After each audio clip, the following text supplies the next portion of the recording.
우리에게 주시는 하나님의 말씀은 고린도전서 2장 6절로 16절까지 말씀입니다. 그러나 우리가 온전한 자들 중에서 지혜를 말하노니 이는 이 세상의 지혜가 아니요 또 이 세상에 없어질 관원의 지혜도 아니요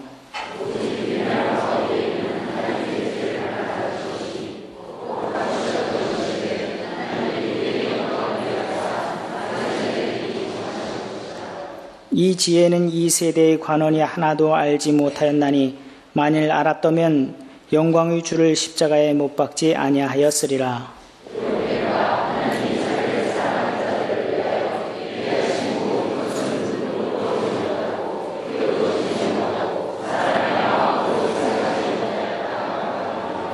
오직 하나님이 성령으로 이것을 우리에게 보이셨으니 성령은 모든 것 곧 하나님의 깊은 것이라도 통달하시느니라.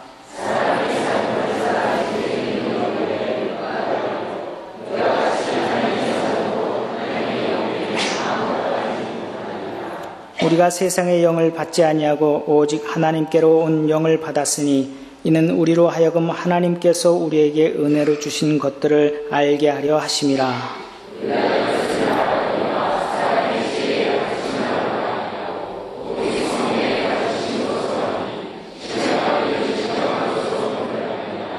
육에 속한 사람은 하나님의 성령의 일을 받지 아니하나니 저희에게는 미련하게 보이며 또 깨닫지도 못하나니 이런 일은 영적으로라야 분별함이니라.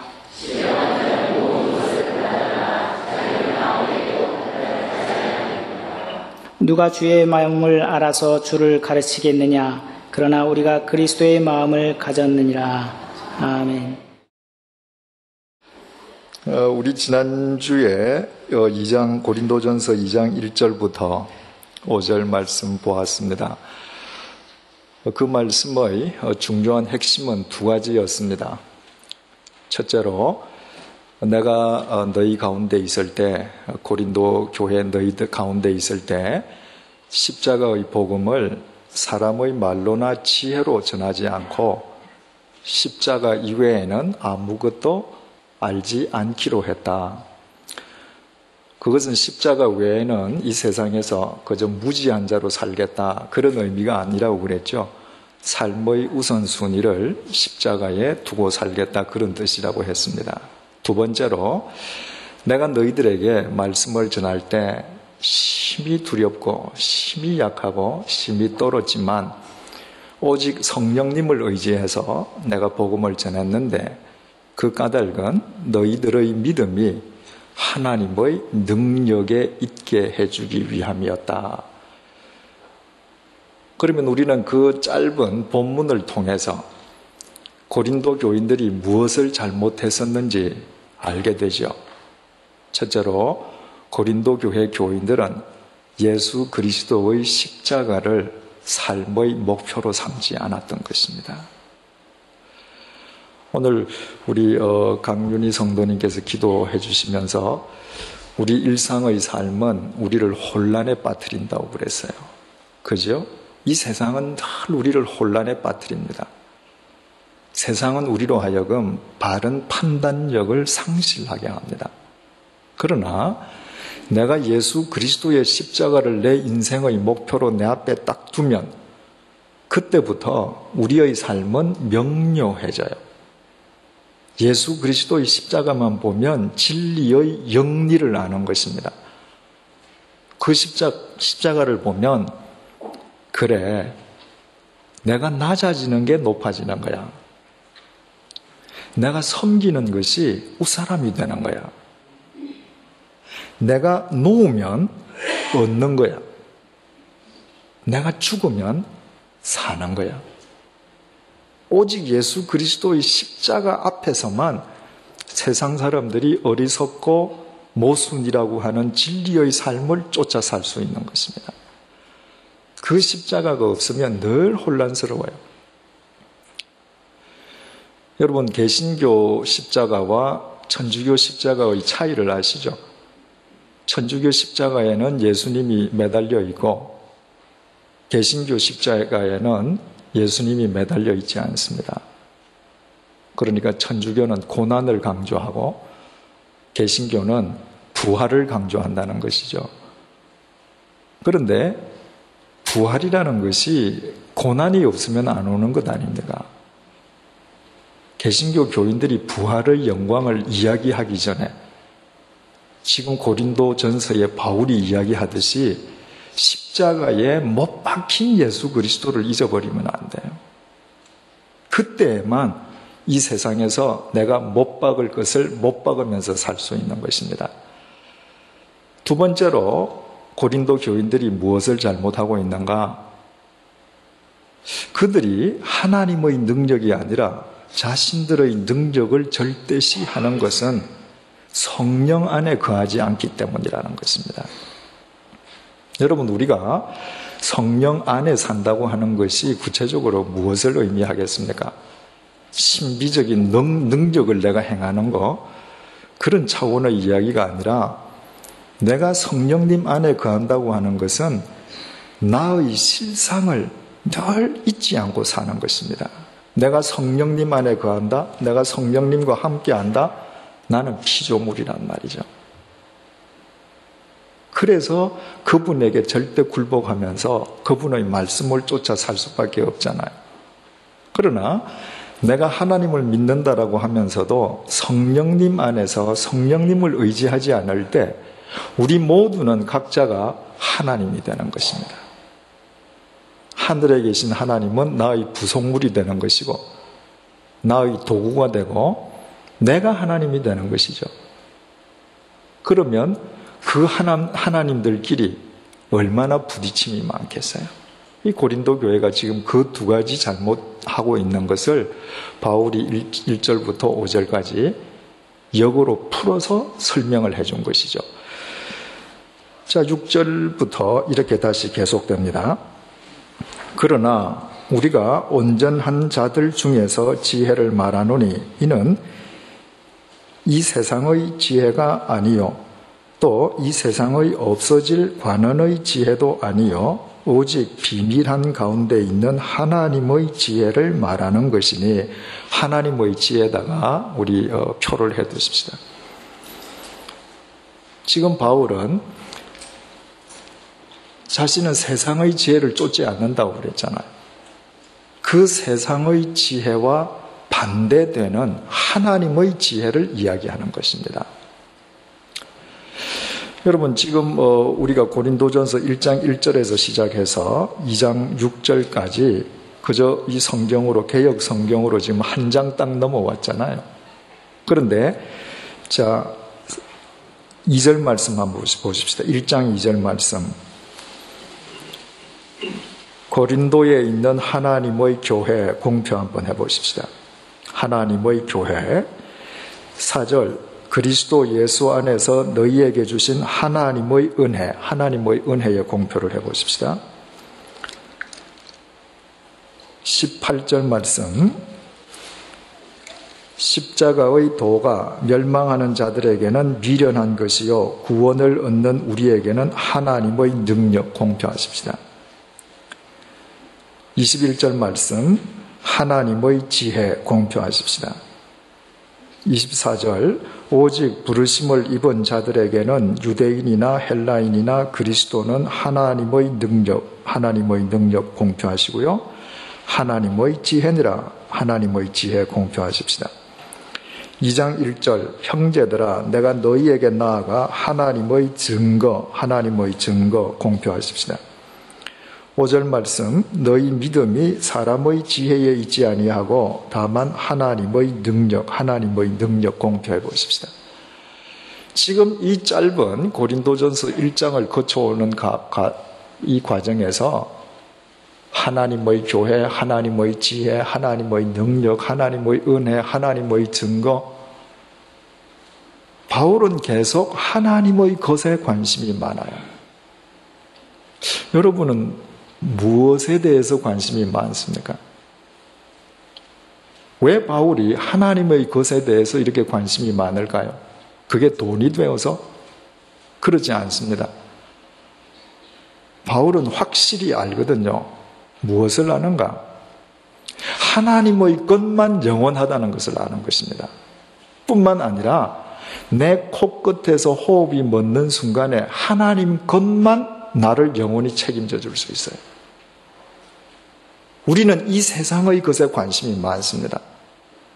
그러나 내가 아무리 많이 가져 있다 할지라도 내가 관 속에 들어눕는 날, 그것은 절대로 나를 책임져 주지 못해요. 하나님 것만 영원하고 하나님 것만 나를 영원히 책임져 줘요. 그래서 바울은 하나님의 것에만 관심이 있는 것입니다. 지금은 하나님의 지혜에 대해서 이야기하는데 구체적으로 살펴보십시다. 6절 처음부터 다시 읽습니다. 그러나 우리가 온전한 자들 중에서 지혜를 말하노니, 하나님의 지혜는 온전한 자들 중에 온전한 자들에게 이야기한다는 거예요. 여러분, 인간이 어떻게 온전해질 수 있겠습니까? 여기에서 온전한 자란 성령님 안에 거하는 자죠. 성령님 안에 있으므로 성령님에 의해서 부족한 부분이 채워지고 성령님에 의해서 온전해져 가는 사람이에요. 그 사람에게만 하나님의 지혜는 말할 수 있고 그 사람만 이해할 수 있다는 것이에요. 6절 그러나 우리가 온전한 자들 중에서 지혜를 말하노니 이는 이 세상의 지혜가 아니요 하나님의 지혜는 이 세상의 지혜가 아니다. 세상이라고 우리말로 번역되어 있는 헬라어 아이오는 세상이 아니고 시대라는 말입니다. 하나님의 지혜는 이 시대의 지혜가 아니에요. 이 시대의 지혜라는 것은 무엇이겠습니까? 시대란 어느 특정한 시기죠. 그 시기에만 유효한 지혜, 그게 이 시대의 지혜입니다. 하나님은 어느 한 특정한 시기에만 유효한 지혜가 아니라는 것입니다. 제가 제일 먼저 제 이름으로 책을 썼을 때가 1992년도입니다. 13년 전이죠. 긴 세월 전이 아니지 않습니까? 92년도에 제가 처음 컴퓨터, 이 자판을 배워서 책을 쓸 때, 그때 그 컴퓨터 운영 체계가 MS-DOS 체계였습니다.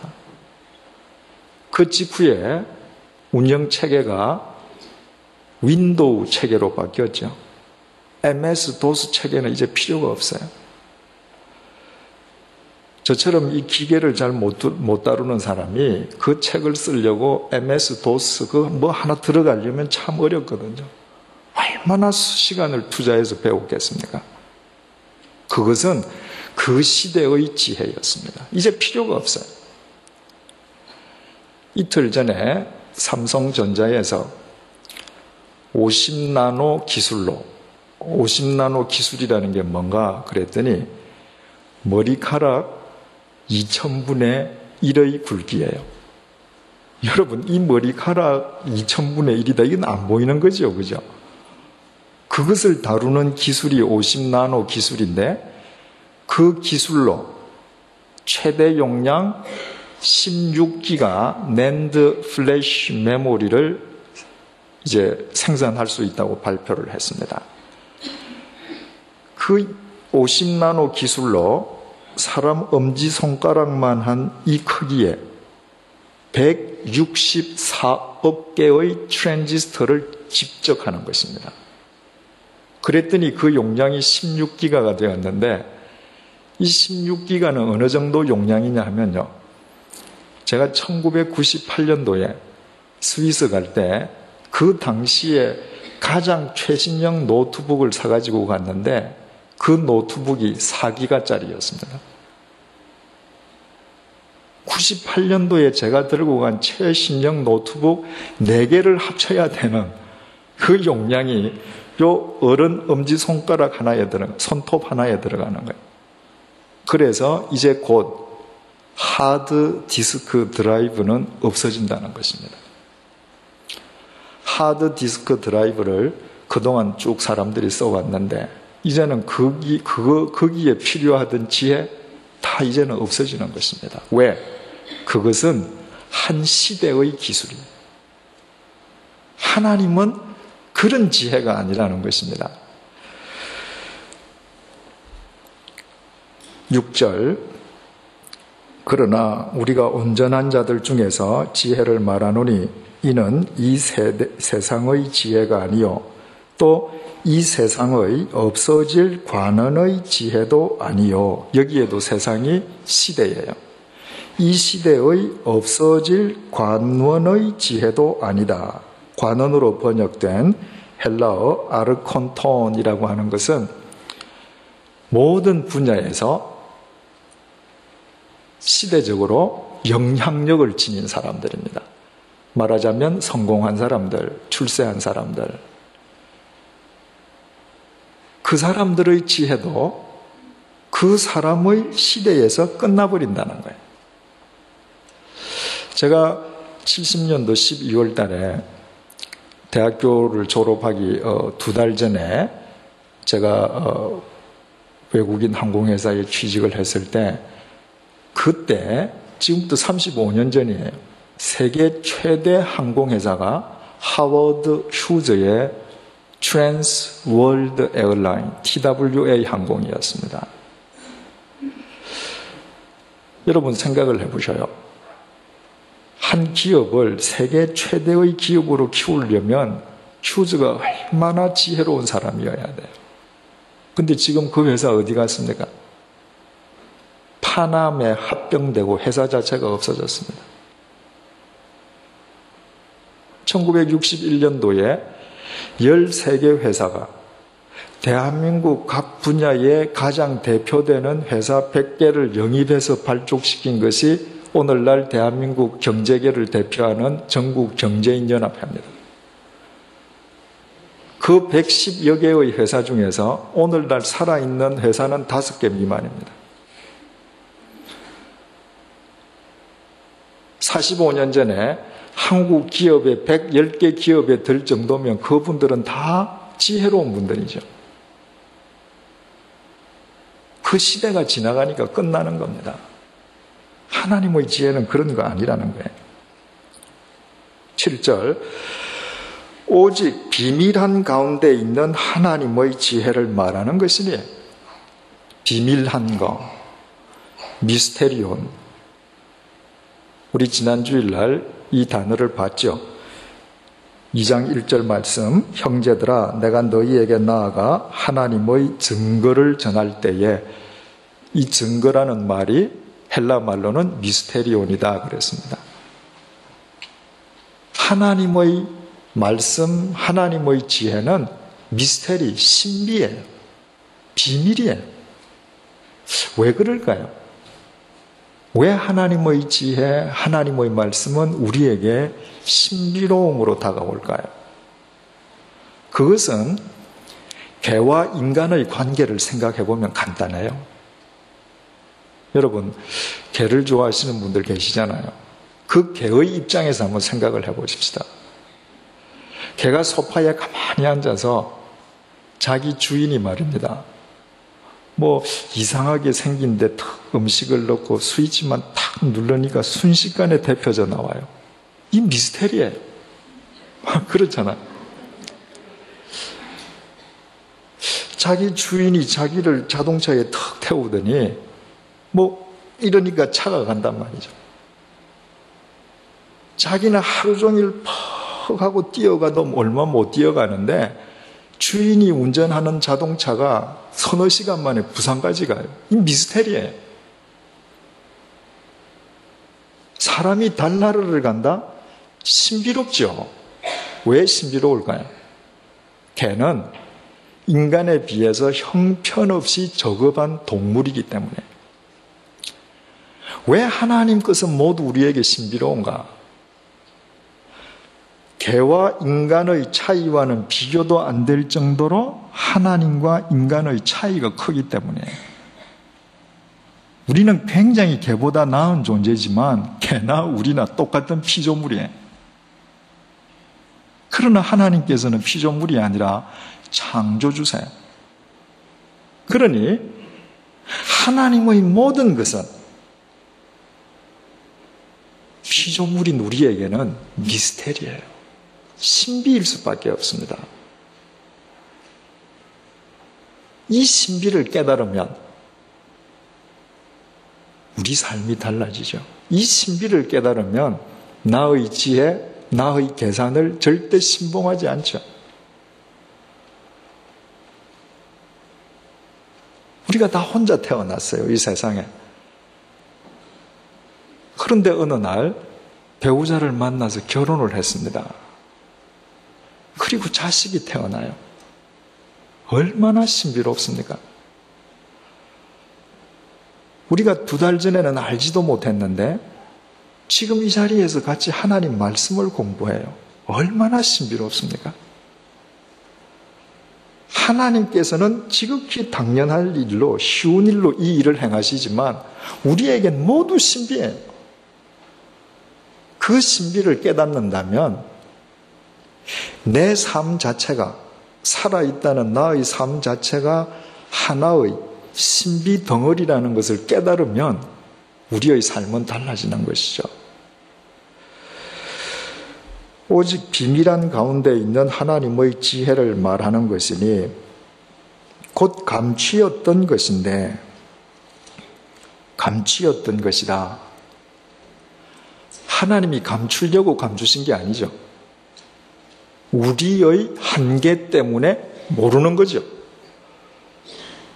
예를 들어서 삼성전자 공장에서 근무하시는 분은 휴대폰을 쉽게 조립하지만 걔는 신비로운 거하고 똑같은 거예요. 이게 감춰진 거예요.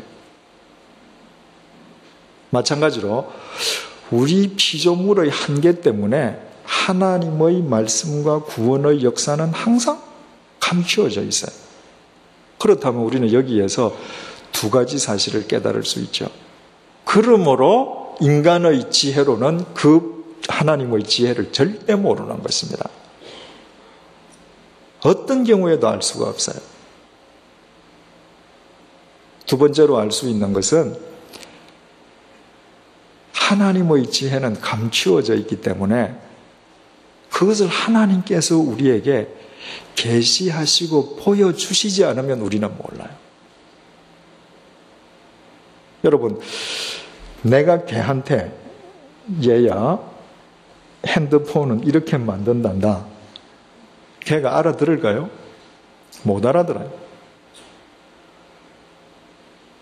그런데 하나님께서는 당신의 비밀하신 것을 우리에게 가르쳐 주시면 우리가 알아들을 수 있어요. 뒤에 가서 설명하겠지만 왜? 걔와 나 사이에는 매개물이 없어요. 그래서 내 말을 알아들을 수가 없는 거예요. 하나님과 우리 사이에는 하나님의 영 성령님이 계셔요. 그분이 우리로 하여금 알게 해주시는 것입니다. 제가 어느 책에도 썼습니다마는 저하고 가까운 스님이 한 분 계시는데 그 스님은 불교학 박사 학위를 받기 위해서 프랑스 소르본느에서 공부를 수년 동안 하셨는데 그 공부하시는 동안에 수도원에 계셨습니다. 몇 년 동안. 그래서 가톨릭 수사들과 매일 미사에 참여하고 성경을 여러 번 읽으셨어요. 그분의 결론은 성경은 읽으면 읽을수록 믿을 게 못 된다는 거예요. 저를 굉장히 처근하게 보시죠. 어떻게 이런 얘기를 믿느냐고. 그래서 그분하고 약속을 했습니다. 나중에 우리 다 은퇴하고 나면 같이 책을 하나 쓰는데 그분은 왜 나는 성경을 믿을 수 없는가를 쓰시고 저는 왜 믿을 수밖에 없는가를 한번 우리 같이 쓰자. 그게 뭐 우리가 현실적으로 살아있을 때 될런지 안 될런지는 모르겠습니다만은 왜 그래요?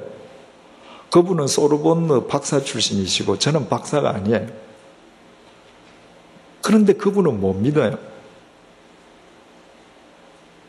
하나님께서 감추었던 것을 저한테는 보여주셨어요. 그분에게는 안 보여주셨습니다. 그러니까 그분에게는 감추인 채로 있으니까 이건 미련한 것이요. 이해할 수 없는 것이요, 믿음의 대상이 될 수 없는 것입니다.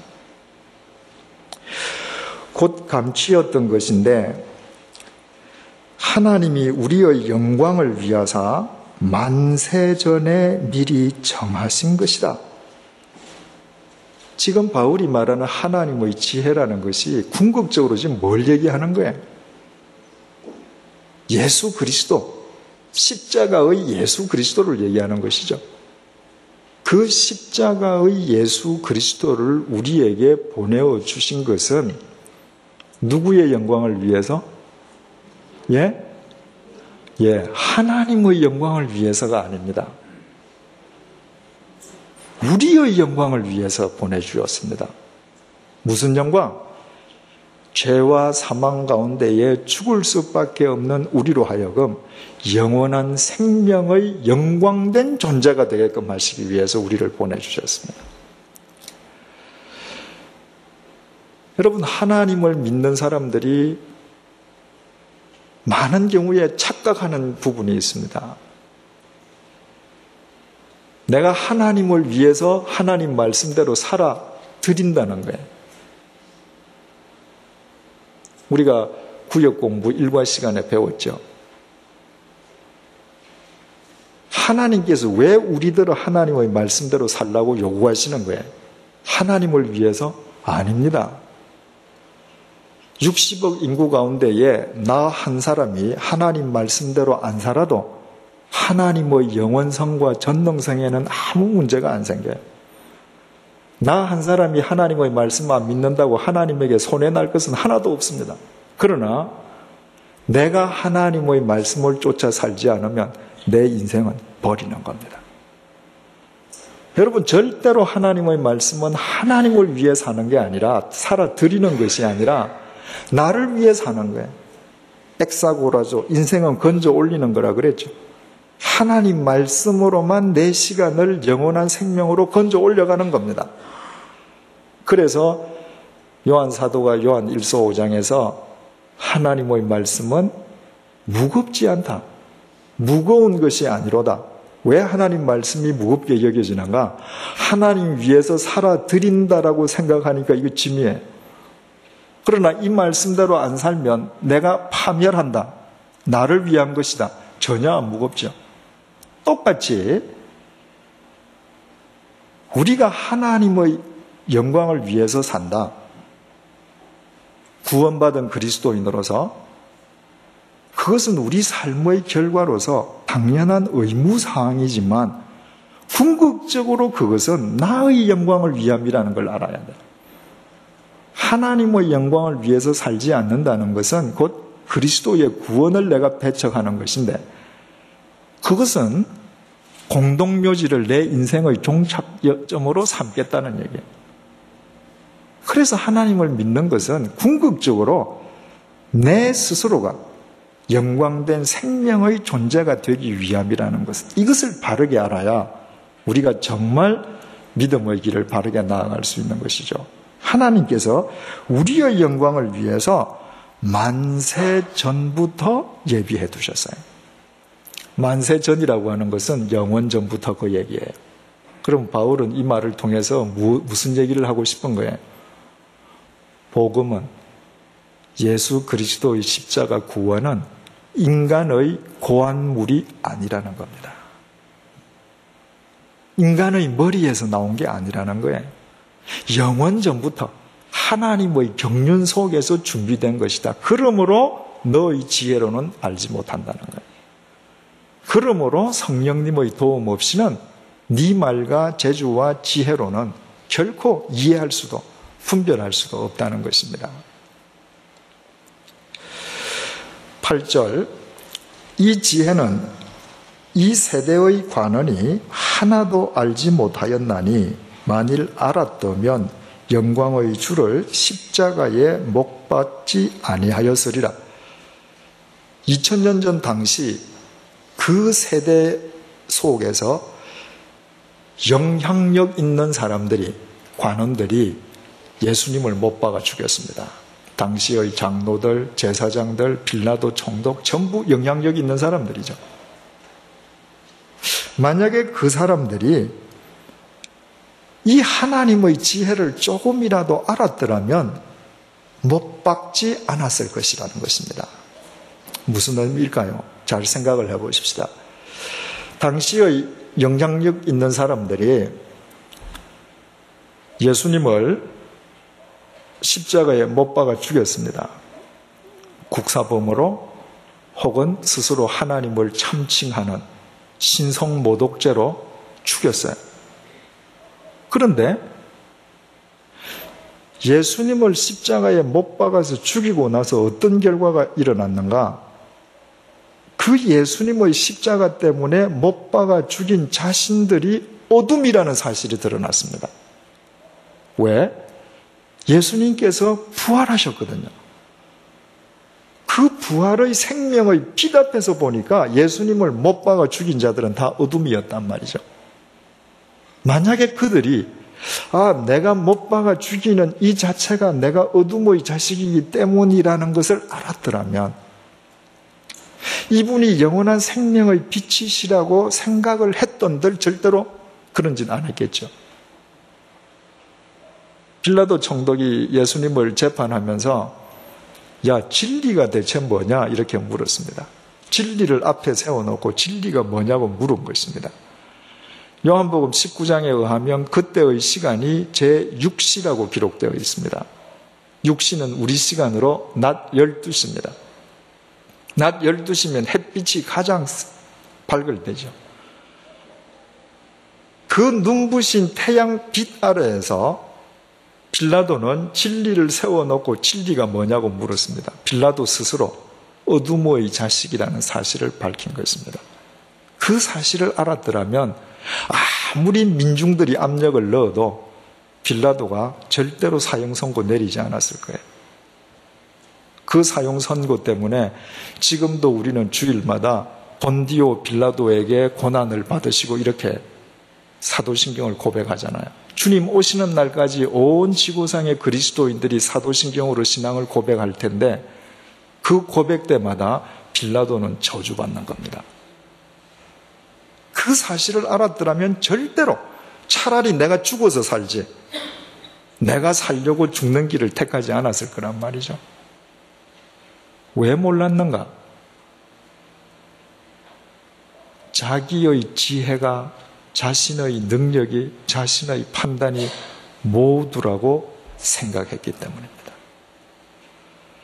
그래서 우리 그리스도인들은 참으로 내 지식, 내 지혜, 내 능력을 초월해서 계시는 그분 앞에서 우리는 매 순간순간 겸손하지 않으면 안 돼요. 겸손해야 될 더 큰 이유를 9절이 밝혀줘요. 기록된 바, 신약 성경에서 기록된 바 이런 구절이 나올 때는 꼭 구약 성경을 인용할 때이죠.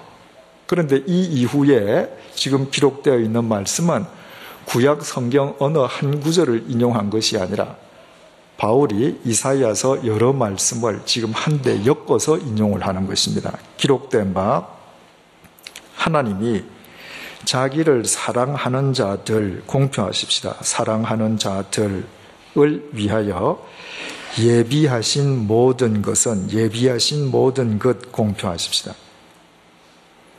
눈으로 보지 못하고 귀로도 듣지 못하고 사람의 마음으로도 생각지 못하였다 함과 같으니라. 하나님께서 자기를 사랑하는 자들을 위해서 예비해 두신 모든 것은 사람이 눈으로 본 적도 귀로 들은 적도 생각도 해본 적이 없습니다. 여기에서 모든 것이라고 그랬죠.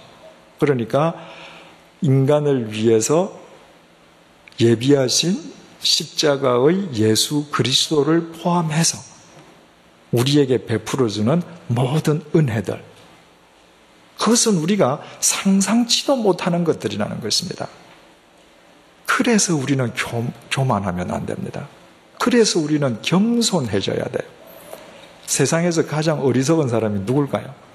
내 눈에 보이고 들리고 내가 판단하는 것이 모두라고 생각하는 사람입니다. 내 하나님께서는 내가 보이지 않고 들리지 않고 상상할 수 없는 방법으로 당신의 은혜를 지금도 베풀고 계셔요. 그것을 보기 위해서는, 얻기 위해서는, 누리기 위해서는 하나님 앞에서 겸손해질 수밖에 없는 것이죠. 우리가 오늘 이 양화진 한가운데에 있는 100주년 기념교회에서 수요 성경 공부를 통해 하나님의 말씀을 누리기 위해서 이 자리에 앉을 때까지 하나님께서 역사하신 것들을 한번 생각해 보십시다. 우리가 감히 듣지도 보지도 상상치도 못한 일들을 통해서 이리로 불러 모으셨어요. 그렇다면 한번 생각을 해 보십시오. 내일을 위해서도, 모레를 위해서도, 1년 후를 위해서도 하나님께서는 그런 방법으로 역사하고 계신단 말이죠. 그 하나님을 믿는다면 정말 우리의 삶이 달라지지 않겠느냐 말이죠. 오직 하나님이 성령으로 이것을 우리에게 보이셨으니 성령 공표하십시다.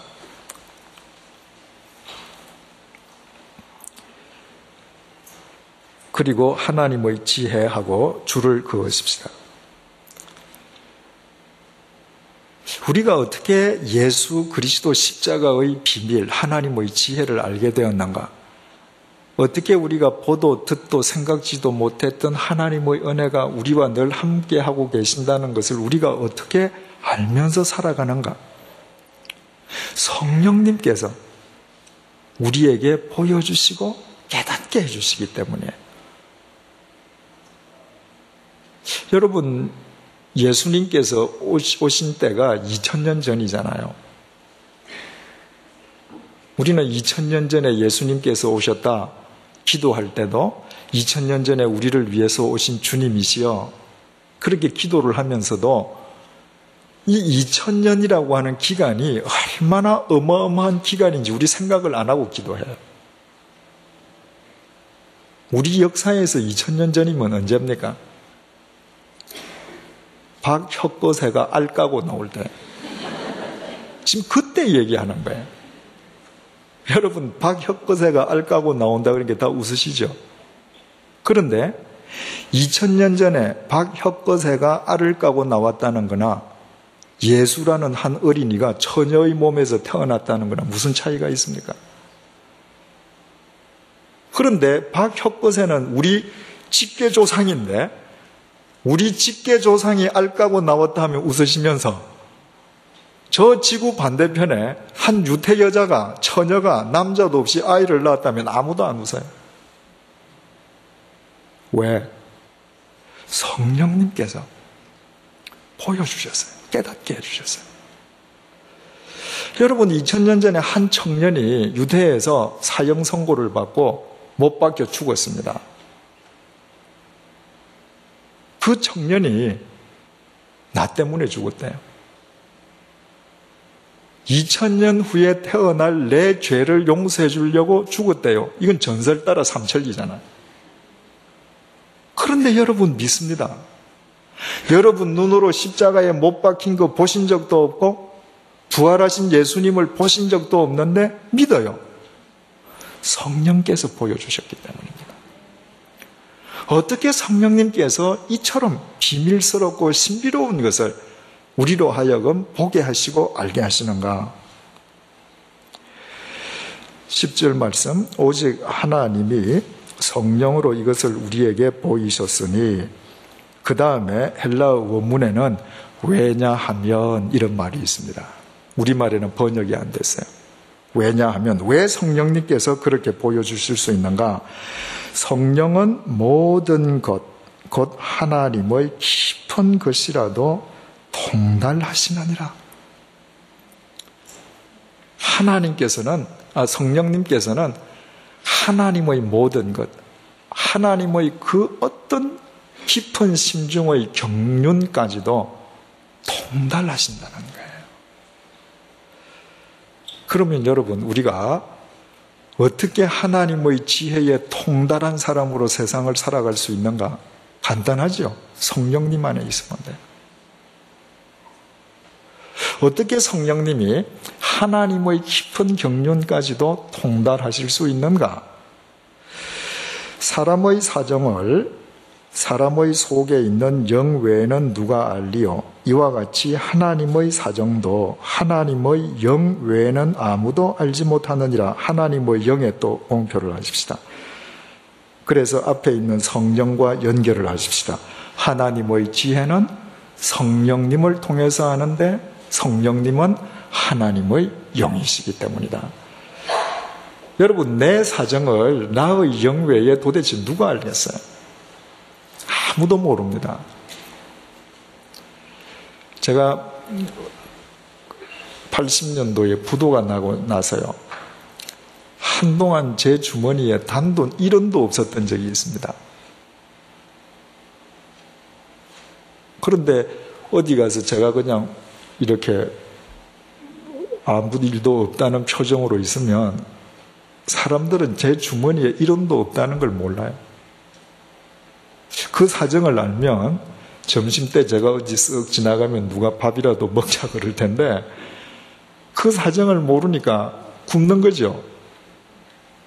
그래서 한 번은 조선호텔에서 이촌동까지 버스비가 없어서 걸어갔는데, 보통 때는 자동차에 기름이 있으니까 있는 기름 가지고 왔다 갔다 하면 되거든요.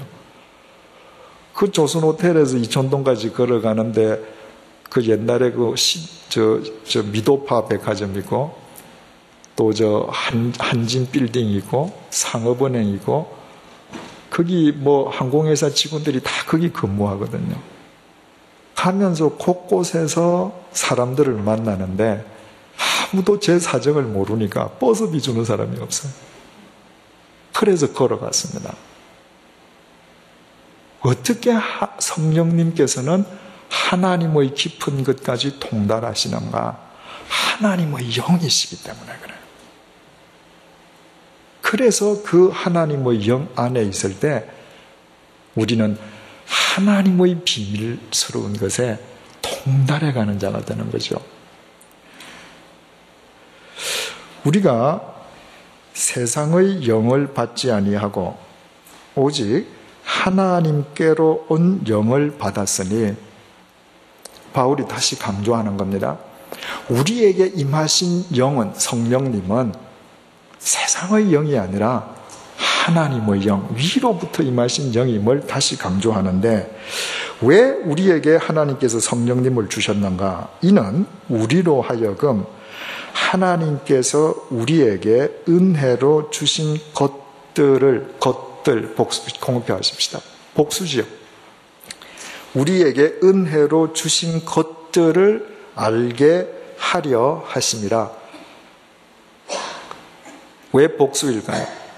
가장 큰 은혜, 십자가 구원의 은혜를 포함해서 우리에게 모든 주신 은혜를, 그것이 하나님의 은혜인 줄 알게끔 해주시기 위해서 성령님이 우리에게 임하셨다는 것입니다. 여러분, 정말 딱한 친구가 와서 도움을 청할 때 내가 도와줍니다. 그 친구는 잠시 감사할 뿐이지, 내가 그 친구에게 그 도움을 주기 위해서 내가 어떤 어려움을 내가 감수할 것인지 그 친구는 몰라요. 그래서 항상 은혜를 받은 사람은 잊어버리고요, 은혜를 베푼 사람은 기억하게 되는 겁니다.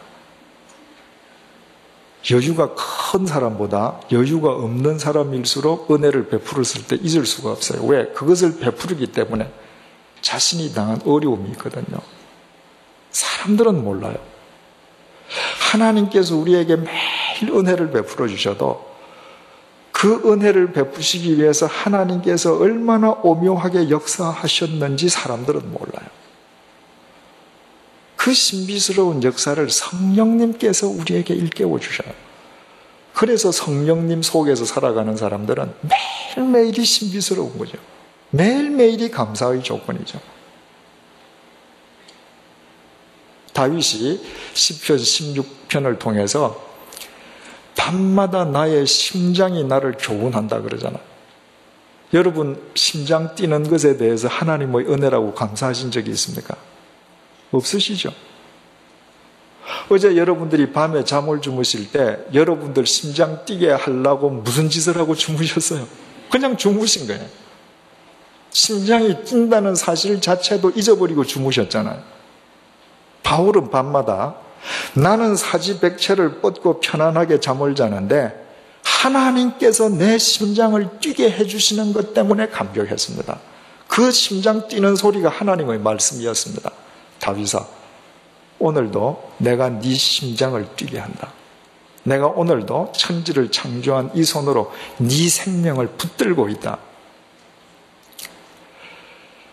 가톨릭 신자시고 시인이시다가 이제 고인이 되신 구상 선생님이 쓴 시 중에 말씀의 실상이라는 시가 있습니다. 그 중에 이런 내용이 있어요. 노상 무심히 보아오던 손가락이 10개인 것도 이적에 접한 듯 새삼 놀라웠고. 여러분 이 손가락 10개가 기적이라고 한 번이라도 생각해 보신 적이 있습니까? 만약 2개밖에 없으면 참 사람이 인품 없이 살아야 될 것 같아요. 그죠? 이 5개가 움직이는 거, 이것이 하나님의 은혜라는 걸 새삼스럽게 깨닫고 감사하는 겁니다. 창밖 울타리 한 구석, 새로 피는 개나리 꽃도 부활의 시범을 보듯 사뭇 황홀합니다. 창문 밖에 개나리 꽃이 하나 피었는데 하나님이 저 꽃을 내 창문 앞에 피게 하신 것은 구상아, 부활은 이런 거란다. 그걸 깨닫게 해주시는 하나님의 은혜임을 알고 황홀해지는 것입니다. 여러분 찬송가 489장 가사가 이래요. 세상 모든 풍파 너를 흔들어 약한 마음 낙심하게 될 때에 내려주신 주의 복을 세워라. 주의 크신 복을 내가 알리라. 여기 복이라는 게 뭐겠어요? 다른 말로 하면 은혜예요. 네 인생이 지금 고달프니? 너 한 번이라도 하나님 앞에서 네가 베풀어 주신 은혜를 한 번만 한번 세워봐. 여러분 세워보신 적이 있습니까? 받은 복을 세워보아라. 크신 복을 내가 알리라. 받은 복을 세워보아라. 크신 복을 내가 알리라. 성령님 안에서 손가락이 10개가 움직이는 것도 기적이라고 하는 이 눈으로 내 인생의 복을, 은혜를 한번 세워보셔요. 내 인생 자체가 은혜 덩어리죠. 그러면 우리 삶이 달라지지 않겠습니까? 12절 이는 우리로 하여금 하나님께서 우리에게 은혜로 주신 것들을 알게 하려 하심이라. 13절요. 우리가 이것을 말하거니와 사람의 지혜의 가르친 말로 아니하고 오직 성령의 가르치신 것으로 하니 신령한 일은 신령한 것으로 분별하느니라. 여기에 신령한 일은 신령한 것으로 분별한다. 이 분별한다라고 하는 이 단어 쉰크리노라고 하는 이 단어는 더 적절하게 번역을 하면 이런 말이 됩니다. 신령한 것들을 신령한 말들로 설명한다. 이 성령님의 은혜, 하나님의 비밀을 우리가 세상에 가르치는데 세상 사람의 지혜로 말하지 않고 성령으로, 성령께서 가르쳐 주신 것으로 가르치는데 왜냐하면 신령한 것들은 신령한 말로만 설명할 수 있기 때문이라는 것입니다. 이 말씀의 뜻은 예수 그리스도 구원의 그 은혜, 우리가 본 적도 없는 예수님이 우리의 구원자라는 것을 우리에게 계시하고 보여주시는 분도 성령님이시지만 성령님에 의하지 않고는 이 예수 그리스도의 십자가를 다른 사람에게 가르칠 수도 없다는 거예요. 생각을 해보셔요. 성령님께서 역사해 주시지 않으시면 박혁계사가 알 까고 나왔다는 걸 웃는 사람에게 어떻게 처녀가 2000년 전에 아이 낳았다고 가르칠 수가 있어요. 내가 둔해도 내 표현이 어눌해도 성령께서 역사하시고 성령께서 그 자리에 계실 때에만 이 황당한 전설 같은 이야기를 듣고 누군가의 인생이 바뀌는 거죠. 신령한 것은 신령한 말로만 설명할 수 있습니다. 성령님 안에서만 설명이 됩니다. 우리 2주 전부터 구역 공부가 시작이 되었는데 어디서나 구역 공부를 하면 늘 마찬가지입니다만은 한 학기가 끝나면 누가 가장 은혜를 받는가? 구역장이 제일 큰 은혜를 받습니다. 왜냐하면 우리는 다 인간이잖아요. 알거든요. 내 실력으로는 저분이 절대 내 말을 경청할 수도 없다는 거 알아요. 그런데 내가 하나님의 말씀을 가르치는데 저분들이 경청할 뿐만 아니라 인생들이 바뀌어간단 말이죠. 성령님께서 자신을 통해서 역사하신다는 것을 제일 확인하는 거죠. 그래서 여러분들 공부하신 다음에 새신자라든지 믿지 않는 분들에게 가서 여러분들 구역원들 각자가 1대1로 공부를 가르쳐 보시라는 이유가 거기에 있습니다. 그때 가르쳐 보면 신령한 것들을 신령한 말로 가르칠 때 신령하신 분이 어떻게 역사하시는지, 그분이 산 넘어 바다 건너에 계시는 분이 아니라 나와 함께하고 계심을 매일매일 확인할 수 있는 거거든요. 14절 육에 속한 사람은, 육에 속한 사람 헬라말로 푸시키코스 이렇게 쓰여 있는데 이걸 영어로 번역하면 사이킥맨, 우리말로 좀 더 쉽게 번역을 하면 여러분들이 보시는 주석서 같은데 자연인 이렇게 번역이 되어 있습니다. 육에 속한 사람 하지 않고 자연인. 그 자연인을 어떤 사람을 자연인이라고 하는가? 사이킥맨, 정신이 다라고 생각하는 사람, 영을 인정 안 하는 사람. 여러분, 이 세상에 어떤 인간이든지 정신은 갖고 있거든요. 육체를 제어하는 것은 정신입니다. 어떤 정신을 갖고 있느냐에 따라서 똑같은 사지백체인데 삶의 양상과 결과가 틀려지잖아요. 그런데 그 정신 위에 인간의 영이 있단 말이죠. 이 영이라는 것은 하나님과의 채널이에요. 이 채널을 인정 안 하는 사람입니다. 그래서 자기의 정신으로 이 세상을 얼마든지 바르게 살 수 있다라고 생각하는 사람, 그 사람을 우리 개역 성경은 육에 속한 사람이다 이렇게 번역을 했습니다. 육에 속한 사람은 하나님의 성령의 일을 받지 아니하나니 저에게는 미련하게 보이며 또 깨닫지도 못하나니 이런 일은 영적 어로라야 분변함이니라. 정신 이상을 인정하지 않는 사람, 정신 위에 또 영이 있다는 것을 인정하지 않는 사람에게는 이 성령의 모든 이야기는 미련한 얘기밖에 안 돼요. 여러분, 시각장애인이 태양을 못 본다, 태양이 없는 겁니까? 있죠. 그분의 시력이 문제가 있는 겁니다. 내가 청력이 없다, 세상에 소리가 없습니까? 있죠. 그의 청력에 문제가 있는 것입니다. 성령은 있지도 않고 하나님은 없는 것이고 십자가는 부끄럽고 미련한 것이다. 하나님이 안 계시고 십자가는 정말 부끄럽고 미련한 것입니까?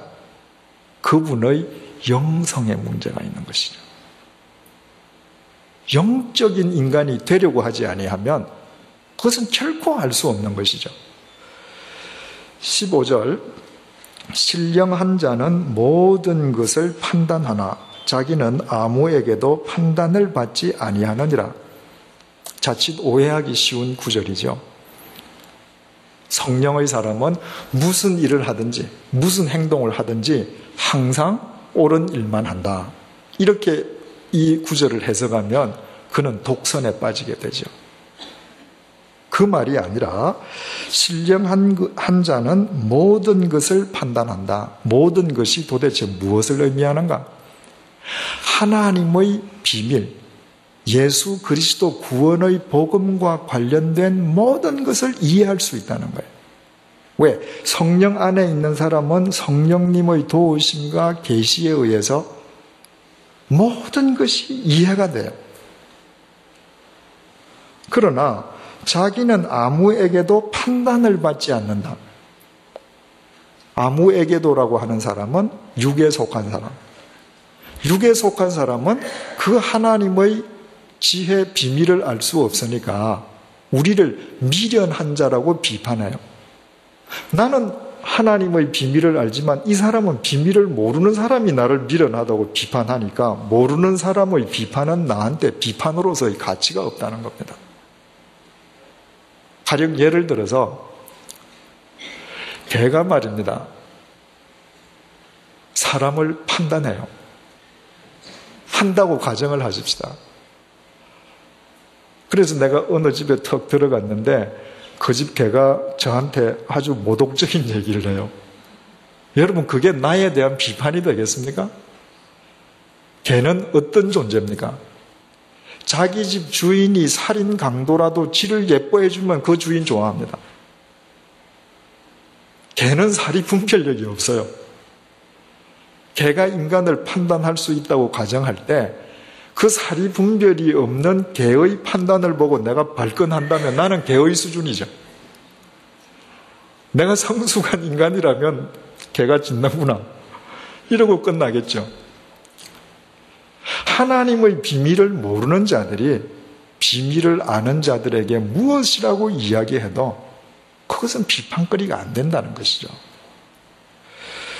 16절, 누가 주의 마음을 알아서 주를 가르치겠느냐? 그렇죠? 여러분, 아무리 개가 주인을 사랑하고 주인을 따라도 어떻게 개가 주인의 마음을 알고 다른 사람에게 가서 우리 주인은 이런 분이시다라고 가르칠 수 있겠어요? 그건 불가능하죠.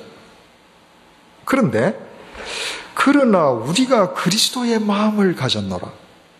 상식적으로 생각하면 개가 주인의 마음을 알아서 주인을 가르칠 수 없다면 우리는 더더욱 피조물인 우리는 하나님의 마음을 알 수 없습니다. 그 마음을 어떻게 가르쳐요?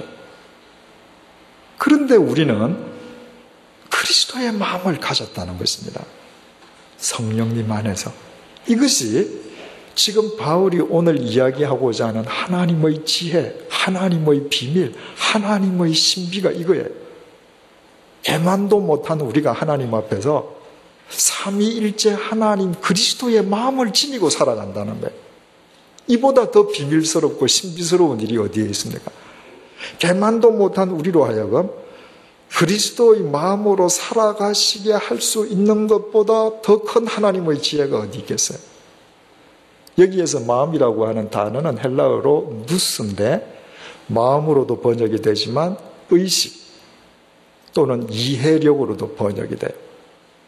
하나님 앞에서 개와 같은 존재인 우리가 그리스도의 마음으로, 그리스도의 의식으로, 그리스도의 이해력을 지니고 이 세상을 살아간다는 것입니다.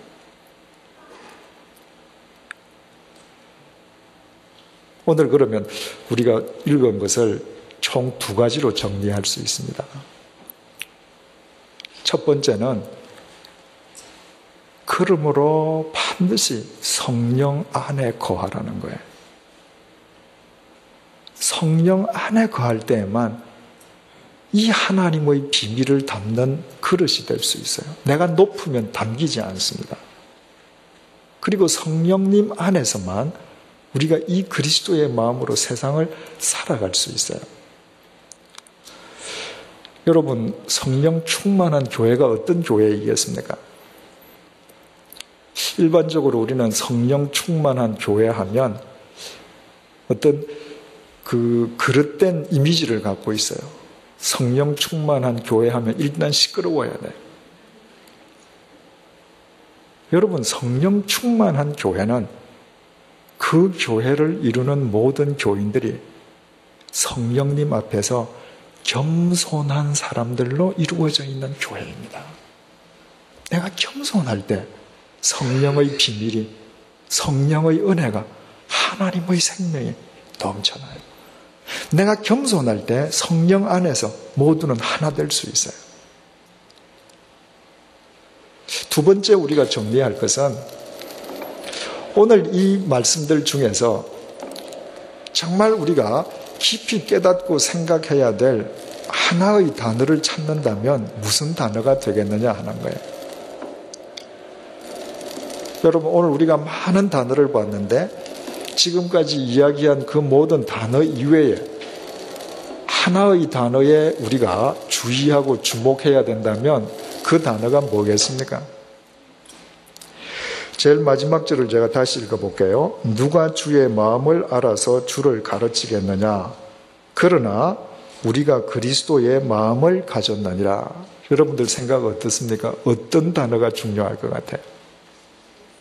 그리스도의 마음. 그 마음은 아까 얘기했잖아요. 얘기 안 한 단어 중에서. 자, 고린도전서 1장 1절을 한번 보십시다.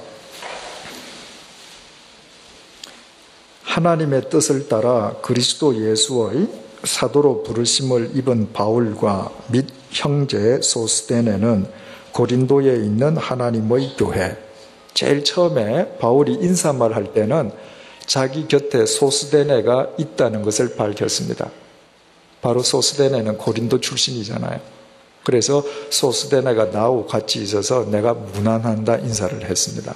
그 다음에 4절 말씀 보십시다. 그리스도 예수 안에서 너희에게 주신 하나님의 은혜를 인하여 누가? 내가. 편지는 소스데네하고 같이 쓰는 거예요? 바울이 혼자 쓰는 거예요? 바울 혼자 쓰는 거예요. 내가. 또 10절 말씀. 형제들아, 내가 우리 주 예수 그리스도의 이름으로 너를 권하노니. 내가 지금 권하는 거예요, 바울이. 그렇죠? 2장 1절 보십시다. 형제들아, 내가 너희에게 나아가. 내가 전부 단수해. 그런데 오늘 이 단락에서 지금 바울이 제일 뭐라고 얘기하는지 제일 마지막 절 16절 보십시다. 누가 주의 마음을 알아서 주를 가르치겠느냐? 그러나 누가? 우리가. 여기에서 우리가는 바울을 포함해서 누구를 얘기하는 거예요? 이 편지를 받는 고린도 교회 너희 포함해서. 자, 6절 말씀 보십시다. 그러나 우리가 공표하십시다. 우리가 온전한 자들 중에서 말하노니.